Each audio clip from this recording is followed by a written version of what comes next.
មែនខ្ញុំទទួលស្គាល់ថាបើឈឺចង្កេះដំបូងមិនធ្លាប់ឈឺរ៉ាំរ៉ៃទេឧទាហរណ៍ថាក្រិចថ្លោះដែលយើងថាជាប់ចង្កេះស្វាគមន៍អ្នកទាំងអស់គ្នាដែលចូលមកកាន់ Channel YouTube របស់ខ្ញុំនៅក្នុងថ្ងៃនេះខ្ញុំមានប្រធានបទមួយដែលទាក់ទងទៅនឹងបញ្ហាឈឺចង្កេះយូរឆ្នាំខ្ញុំមានករណីបងប្រុសម្នាក់ហ្នឹងគាត់មកជួបខ្ញុំគាត់ត្អូញត្អែអំពីការឈឺចង្កេះរបស់គាត់ហ្នឹងរយៈពេល4ឆ្នាំនៅពេលដែលគាត់ចាប់ផ្ដើមឈឺគាត់រកកន្លែងព្យាបាលពីកន្លែងមួយទៅកន្លែងមួយហ្នឹងគឺមានអារម្មណ៍ថាបានធូរឬសឹងតែជាបាទពេលដែលគាត់ឈឺគាត់ទៅធ្វើហើយគឺធូរគាត់ថាធូរច្រើនមែនទែនសឹងតែលែងឈឺក៏ប៉ុន្តែនៅពេលក្រោយមកទៀតគាត់ចាប់ផ្ដើមឈឺត្រឡប់មកវិញហើយនៅពេលដែលគាត់ចាប់ផ្ដើមឈឺត្រឡប់មកវិញពេលហ្នឹងគាត់ចាប់ផ្ដើមធ្វើដោយរដងគឺការព្យាបាលដូចមុនបាទការព្យាបាលតាក់ទងទៅនឹងការព្យាបាលដោយចលនាដូចមុនក៏ប៉ុន្តែ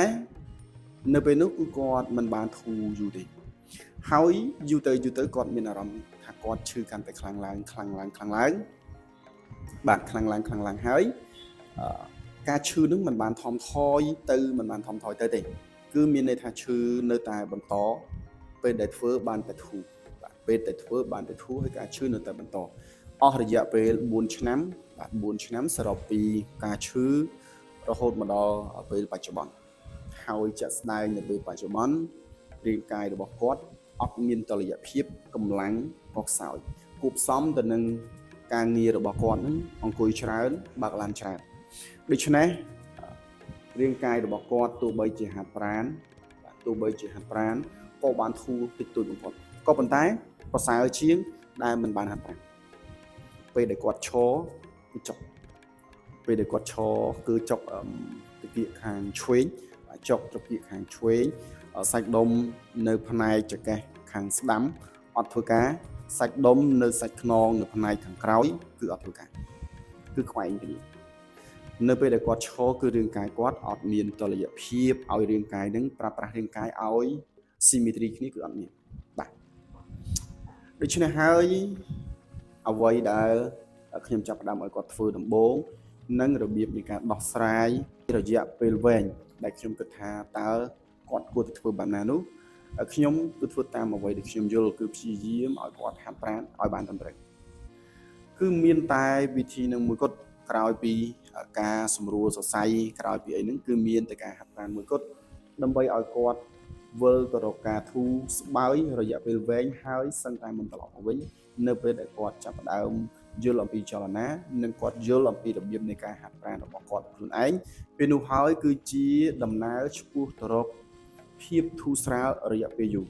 រឬក៏នៅពេលដែលមានអារម្មណ៍ថាឈឺខ្លះគាត់អាចធ្វើលំហាត់ប្រាណដើម្បីបន្ធូរភាពតានតឹងខ្លួនគាត់បានហាត់អីបានខ្ញុំថាអញ្ចឹងមិនជាដាច់ទេអ្នកទាំងអស់គ្នាយើងសាកគិតមើលទាំងអស់គ្នានៅពេលដែលឧទាហរណ៍ថានៅពេលដែលយើងខូចខាតនៅសរីរាង្គណាមួយឧទាហរណ៍ថាមុខងារនៃសរីរាង្គមួយនោះវាមានចំនួន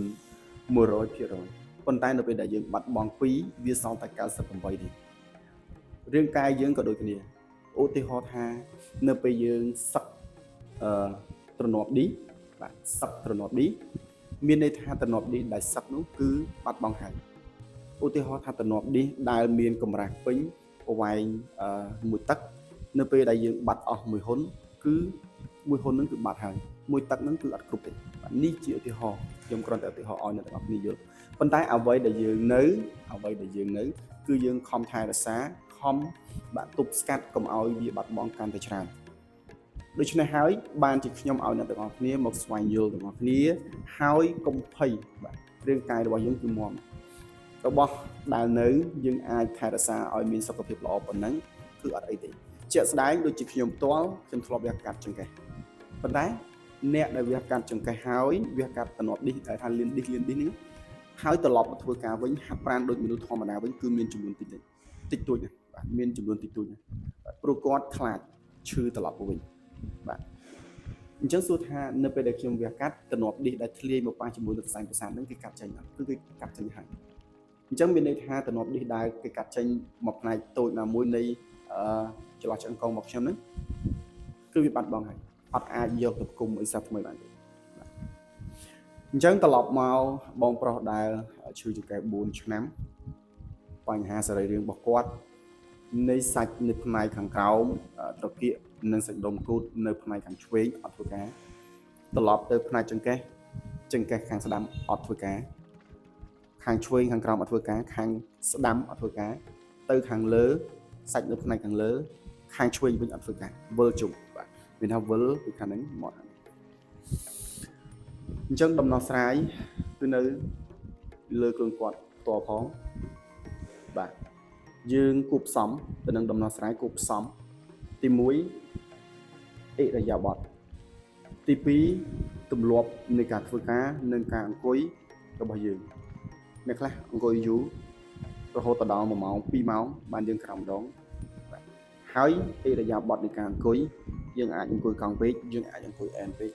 យើងអត់បានរៀបចំទីតាំងឲ្យស្រួលដើម្បីឲ្យរាងកាយយើងនឹងជួយទប់លំនឹងបានល្អបាទអញ្ចឹងដូរទម្លាប់នៃការអង្គុយយូរយើងធ្វើការ7-8ម៉ោងនៃការអង្គុយក៏ប៉ុន្តែយើងអាចក្រោក40នាទីម្ដងយើងអាចអង្គុយរៀបចំទីតាំងយើងឲ្យត្រឹមត្រូវដើម្បីកុំឲ្យរងសម្ពាធខ្លាំងនៅផ្នែកណាមួយយើងជិះវៀងអង្គុយកងតាខ្លាហើយផ្អៀងទៅមួយចំហៀងឧទាហរណ៍អ្នកខ្លះគាត់អង្គុយផ្អៀងមួយចំហៀងតតែខាងនឹងចុកបានផ្អៀងមួយចំហៀងទៀតបាទហើយទម្លាប់នៃការអង្គុយយូរហ្នឹងក៏យើងត្រូវបានកែលម្អដោយខ្លួនឯងដែរទៅបាទហើយលំហាត់ប្រាណដែលងាយលំហាត់ប្រាណងាយដែលខ្ញុំប្រាប់ឧទាហរណ៍ថានៅពេលដែលយើងអង្គុយធ្វើការក៏យើងអាចពុតពេលទីទួចដើម្បីបន្ធូរភាពតានតឹងដើម្បីជំរុញលំហូរឈាមទៅកាន់កន្លែងដែលវាទៅអត់ដល់កន្លែងវា stress ឧទាហរណ៍ថាយើងអង្គុយច្រើនធ្វើឲ្យសន្លាក់ធ្វើឲ្យសរសៃចងធ្វើឲ្យសាច់ដុំអីហ្នឹងគឺវាណែនពេកអាសារជាតិចិញ្ចឹមលំហូរឈាមដែលមានអុកស៊ីសែនគ្រប់គ្រាន់អត់អាចទៅចិញ្ចឹមបានក៏យើងក៏ត្រូវកែលម្អដែរបាទនេះគឺជាដំណោះស្រាយនៅពេលដែលយើងអង្គុយធ្វើការហើយត្រឡប់មកវិញយើងធ្វើលំហាត់ប្រាណយ៉ាងហោចណាស់ក៏មួយសប្តាហ៍ឲ្យបាន3ដងដែរអញ្ចឹងសរុបមកវិញថាជំងឺបែបហ្នឹងការឈឺបែបហ្នឹងមានសង្ឃឹមថាជាវិញទេយើងគ្រូពេទ្យមិនអាចបាទបើសិនជាយើងទៅពេទ្យគឺពេទ្យមិនអាចធានាថាយើងត្រូវតែជាដែរទេប៉ុន្តែយើងអាចនិយាយបានថាគឺធូររយៈពេលខ្លីរយៈពេលវែងគឺគង់តែធូរទេឲ្យតែធ្វើតាមលំនាំដូចខ្ញុំបាននិយាយថាសម្រួលសរសៃហើយនឹង4ឆ្នាំហើយក៏ពេលដែលធ្វើគឺបាត់ហើយលែងឈឺមែនប៉ុន្តែថ្ងៃណាមួយត្រឡប់ឈឺមកវិញហើយយើងធ្វើទម្លាប់ដដែលហើយយើងអត់ចាប់អារម្មណ៍រឿងហាត់ប្រាណយើងអត់ឲ្យតម្លៃទៅលើការពង្រឹងមុខងារសាច់ដុំយើងអត់ឲ្យតម្លៃទៅលើការធ្វើឲ្យរាងកាយយើងនឹងមានតុល្យភាពយើងឲ្យតម្លៃទៅលើត្រឹមតែការធ្វើមែនខ្ញុំទទួលស្គាល់ថាបើឈឺចង្កេះដំបូងមិនធ្លាប់ឈឺរ៉ាំរ៉ៃទេឧទាហរណ៍ថាក្រិចផ្លោះដែលយើងថាជាប់ចង្កេះឬក៏ភាសាខ្មែរយើងច្រើនតែនិយាយតាមទម្លាប់ថាជាប់សរសៃហ្នឹងដំបងសឹងតែដើរមិនរួចឬក៏ពិបាកដើរមែនទែនហើយវាមិនមែនជាជំងឺលៀនដេកទេខ្ញុំប្រាប់ថាជាប់ចង្កេះឬជាប់សាច់ដុំអីហ្នឹងបាទមែនធ្វើតែម្ដង2ដងឬក៏យូរ3ដងគឺបាត់ហើយគឺបាត់សឹងតែអ្នកខ្លះសឹងតែមិនឈឺទៀតនោះនៅពេលដែលគាត់ទៅធ្វើការងារជាពិសេសអ្នកដែលនៅតាមស្រុកស្រែគាត់ធ្វើការងារគាត់កាប់ដីគាត់ធ្វើនេះធ្វើនោះទៅគឺរាងកាយធ្វើការអស់គឺលែងឈឺទៀតក៏ប៉ុន្តែចំពោះយើងដែលធ្វើការច្រើនអង្គុយយូរហើយនៅពេលដែលឈឺយើងធ្វើទម្លាប់ដដែលយើងស្រួលយើងអត់ហាត់ប្រាណយើងស្រួលយើងអត់ហាត់ប្រាណដំបូងគឺដូចជាបងអញ្ចឹងជាហើយជាក៏ប៉ុន្តែដល់ពេលដែលឈឺមកវិញយើងធ្វើដដែលការស្ដារមុខងាររាងកាយគឺយើងអត់ធ្វើការពង្រឹងសាច់ដុំឲ្យមានតុល្យភាពគឺយើងអត់ធ្វើដូច្នេះមុខងារដែលសកម្មហួសហេតុនៅតែសកម្មហួសហេតុមុខងារដែលអត់ធ្វើការវានៅតែអត់ធ្វើការ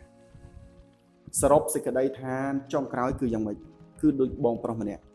គាត់ឈឺនៅផ្នែកខាងឆ្វេងអត់មានទេពេលដែលឈរគឺឈឺចុកហើយសាច់ដុំនៅត្រគាកខាងឆ្វេងអត់មានទេខាងស្ដាំចង្កេះអត់ធ្វើការហើយខាងចង្កេះខាងឆ្វេងធ្វើការហួសហេតុអញ្ចឹងសរុបមកនៅពេលដែលវាអញ្ចឹងហើយយើងឈរយើងប្រើតែយើងប្រើមួយណាវាត្រូវតែឈឺអត់អាចលើកលែងបានវាត្រូវតែឈឺបាទវាត្រូវតែឈឺដូច្នេះដំណោះស្រាយដូចខ្ញុំសរុបពីមុនដែរថាគឺមានតែពង្រឹងដើម្បីឲ្យរាងកាយនឹងមានតុល្យភាព ដើម្បីស្ដារគុណភាពសាច់ដុំឲ្យខ្លាំងត្រឡប់មកវិញដើម្បីស្ដារសរីរាង្គនៃរាងកាយរបស់យើងឲ្យមាំត្រឡប់មកវិញពេលនោះហើយគឺជាការធូររយៈពេលយូរនិងជាការព្យាបាលដែលធ្វើឲ្យបងនឹងលែងមានអារម្មណ៍ថប់ភ័យព្រួយរហូតដល់ការពិបាកដើរឬក៏ការពិការភាពណាមួយនៅក្នុងវីដេអូនេះខ្ញុំមានប៉ុណ្ណឹងបើអ្នកទាំងអស់គ្នាមានចម្ងល់ឬក៏មានជំងឺនៃការឈឺស្តៀងគ្នានេះអាច comment សួរបាន